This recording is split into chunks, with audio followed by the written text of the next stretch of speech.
വീണ്ടും വാർത്തയിലേക്ക് വരുമ്പോൾ കേന്ദ്ര സർക്കാരിന്റെ പുതിയ ട്രാഫിക് നിയമ പരിഷ്കാരങ്ങൾ പിൻവലിക്കണമെന്നാവശ്യപ്പെട്ട പാലക്കാട് ഹെഡ് പോസ്റ്റ് ഓഫീസിലേക്ക് CITU march. Auto taxi tempo drivers യൂണിയനാണ് പാലക്കാട് ഡിവിഷൻ കമ്മിറ്റിയുടെ നേതൃത്വത്തിൽ ഹെഡ് പോസ്റ്റ് ഓഫീസിലേക്ക് മാർച്ചും ധർണയും സംഘടിപ്പിച്ചത്.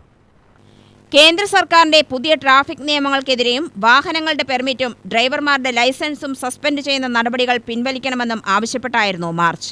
Union division joint secretary advocate Chinchu Jose സമരം ഉദ്ഘാടനം ചെയ്തു. സാധാരണക്കാരായ ഡ്രൈവർമാരുടെ ഉപജീവന മാർഗം തടസ്സപ്പെടുത്തുന്ന കരിനിയമങ്ങൾ കേന്ദ്ര സർക്കാർ ഉടൻ തിരുത്തണമെന്ന് ഉദ്ഘാടന പ്രസംഗത്തിൽ അദ്ദേഹം ആവശ്യപ്പെട്ടു.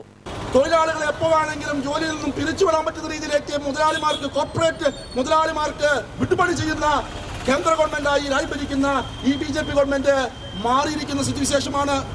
അതിനാണല്ലോ കഴിഞ്ഞ ദിവസം നമ്മൾ ഭാരത് ബന്ദ് നടത്തിയത്.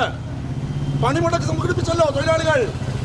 കേരളത്തിലടക്കമുള്ള ഇന്ത്യയിലെ സംസ്ഥാനങ്ങളെ നിശ്ചലമാക്കുന്ന രീതിയിലേക്ക് തൊഴിലാളികൾ ഐക്യത്തിന്റെ ഭാഗമായിക്കൊണ്ട് ഈ കേന്ദ്ര സർക്കാർ ഇതിനുള്ള സമരം വലിയ രീതിയിൽ വിജയിപ്പിച്ചെടുക്കാൻ വേണ്ടി കഴിഞ്ഞ വിഭാഗമാണ് ഇന്ത്യയിലെ തൊഴിലാളി വിഭാഗം. അതിന് നേതൃത്വം കൊടുക്കുന്ന സംഘടനയാണ് CITU.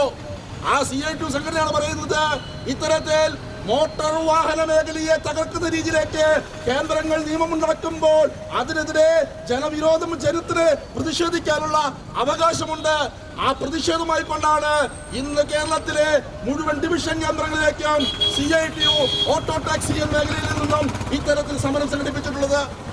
യൂണിയൻ ജില്ലാ കമ്മിറ്റി അംഗം TP രാധാകൃഷ്ണൻ ചടങ്ങിൽ അധ്യക്ഷത വഹിച്ചു. യൂണിയൻ ജില്ലാ കമ്മിറ്റി അംഗം ശശിധരൻ, ഡിവിഷൻ ഭാരവാഹികളായ സക്കീർ ഒലവക്കോട്, അയ്യപ്പൻകുട്ടി, മെഹ്റാജ്, രവി താരേക്കാട്, പ്രഭാകരൻ യാക്കര തുടങ്ങിയവർ പ്രകടനത്തിന് നേതൃത്വം നൽകി. ഡിവിഷൻ സെക്രട്ടറി അബ്ദുൾ ഷുക്കൂർ സ്വാഗതവും ജില്ലാ കമ്മിറ്റി അംഗം ജെയ്സൺ പള്ളായി നന്ദിയും പറഞ്ഞു.